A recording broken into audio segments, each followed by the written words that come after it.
એવા દિવ્ય સમૂહ લગ્ન હમણાં જ સંપન્ન થયા. એ દિનેશભાઈ અનેક સેવા કાર્યોમાં જોડાયેલા છે. સમાજની સાથે લઈ ચાલવાની ભાવના ખેવના અને એક સમાજને અન્ય સમાજ પણ સમસ્ત સનાતન ધર્મમાં આવતા અને જોડાયેલા હિન્દુ સમાજને સાથે લઈ ચાલવાની જેનામાં ખેવના છે એવા દિનેશભાઈને પણ હું આવકારું છું. અમારે જનકસિંહ સાહેબને તો આવકારીએ એટલા ઓછા. પણ બીજી એક વાત કહીશ, અમારે ઉપેન્દ્રસિંહ ચાવડા દર વર્ષે 111 દીકરીઓનું કન્યાદાન કરે છે. એનું ટાઇટલ છે સનાતન ધર્મની 111 દીકરીઓના સમૂહ લગ્ન. એટલે હું તો ગર્વ લઉં જ છું સમાજના એક વડીલ તરીકે, પણ આપણે બધાએ ગર્વ લેવો જોઈએ કે સનાતન ધર્મના, એમ ફરીવાર કહું છું દિનેશભાઈ અને ઉપેન્દ્રભાઈની જોડીને, કે આપ સનાતન ધર્મને ટેકો મળી રહે, સનાતન ધર્મની એકતા જળવાઈ રહે. અને આપ રબારી સમાજનું તો ગૌરવ છો જ, પણ હું એવું કહીશ કે આપ સનાતન ધર્મનું ગૌરવ છો. એ ગૌરવને આગળ વધારવા માટે આપ એ ખેવના સાથે સતત કાર્યશીલ રહો એવી મા ભવાનીને, મા ભગવતીને, વડવાળા દેવને પ્રાર્થના સાથે હું અહીં સ્વાગત પ્રવચન પૂરું કરી ભાઈને કહીશ કે આપણે સન્માન વિધિનું આગળનો દોર લેશે.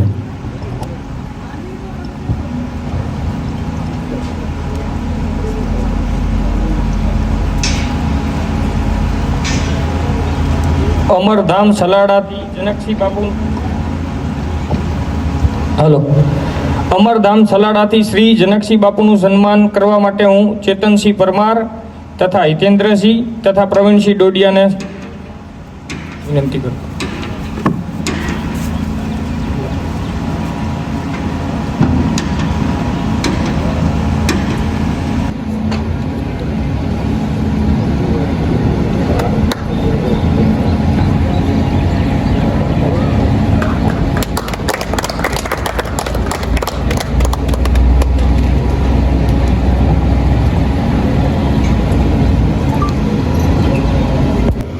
મેં ઉપેન્દ્રસિંહને કીધું કે જે મેં કર્યું છે એનાથી સવિશેષ આપે કર્યું છે, એટલે સન્માન્ય અને સન્માન માટે વધારે ઉપયોગી આપ છો અને આપે મને અહીંયા બોલાવીને સન્માન કર્યું. સમગ્ર ક્ષત્રિય સમાજ અને ફુલાભાઈના મિત્ર વર્તુળનો હું હૃદયથી આભાર માનું છું. અમારા બાદશાહ એમનો પણ હૃદયથી આભાર. આ સમગ્ર સમૂહલગ્ન જે થયા એ દરેક સમાજે આની નોંધ લીધી છે, સરકારે પણ આની નોંધ લીધી છે. ખરેખર જો આ સનાતન ધર્મમાં આવા 1000 યુવાનો હોય ને તો કોઈ દીકરી અને કોઈ પરિવારને તકલીફ ના પડે. કારણ કે આ વિવાહ એ એવી વસ્તુ છે કે અત્યારે હાલના સમયમાં કોઈ એક પરિવારને કરવા હોય એક દીકરીના વિવાહ તો મિનિમમ ખર્ચ 15 લાખ રૂપિયાથી વધારનો ખર્ચ છે. એટલે ઉપેન્દ્રસિંહ જો 111 દીકરીઓના લગ્ન કરે છે સર્વજ્ઞાતિ, તો એ દરેક સમાજ અને દરેક પરિવારને 10 કરોડથી વધારે ફાયદો આપણા સમાજને, આપણા પરિવારને મળી શકે છે. એટલે ખરેખર સમૂહ લગ્ન થવા જોઈએ અને ભવ્યાથી ભવ્ય સમૂહ લગ્ન થવા જોઈએ. આ એક પ્રેરણાનો વિષય પણ છે કે ઉપેન્દ્રસિંહ જેવા, મારા જેવા હજારો યુવાનો જો આ પ્રકારનું કામ કરશે તો ખરેખર સમાજને ખૂબ લાભ થશે અને એની સાથે સાથે એકતાનું પ્રતિબિંબ પણ આપણે સૌએ જોઈ શકશું. કારણ કે આ આખો કાર્યક્રમ જ્યારે આપણે કરતા હોય ત્યારે આપણી સાથે સમાજ હોય, આપણા મિત્રો હોય અને એ બધાની એકજૂટતા વધે. તો આપ સૌનો હું હૃદયથી નતમસ્તક પ્રણામ કરીને આભાર માનું છું કે આપ સૌએ મારું આ ભવ્યથી ભવ્ય સ્વાગત કર્યું, સન્માન કર્યું, એ બદલ આપનો હૃદયથી આભાર માનું છું. હવે ઉપેન્દ્રસિંહને જ્યારે સમલગ્ન હોય ને ત્યારે અમે અને અમારો રબારી સમાજ, સમગ્ર ગુજરાતનો રબારી સમાજ આપની પડખે ઊભો હશે. સમગ્ર રબારી સમાજના દરેક યુવાનો ઉપેન્દ્રસિંહ આપ સૌની સાથે હશે અને આ સમૂહલગ્ન, હવે તમે જે સમૂહલગ્ન કરવાના છો એ ભવ્યાથી ભવ્ય અને દિવ્ય કઈ રીતે બની શકે એ માટે અમે સૌ રાત દિવસ મજૂરી કરી અને એવો વિશ્વાસ આપીએ છીએ કે અમે સૌ તમારી સાથે છીએ. અમારી આખી સમૂહલગ્નની ટીમ તમારી સાથે છે. તમે હું અલગ નથી, આપણે સૌ એક છીએ, આપણે સૌ સનાતનને વરેલા છીએ, આપણે સૌ હિન્દુ છીએ. તો ફરીવાર આપ સૌનો, આપ સર્વેનો હૃદયથી આભાર અને આપના સૌના ચરણોમાં વંદન. આભાર.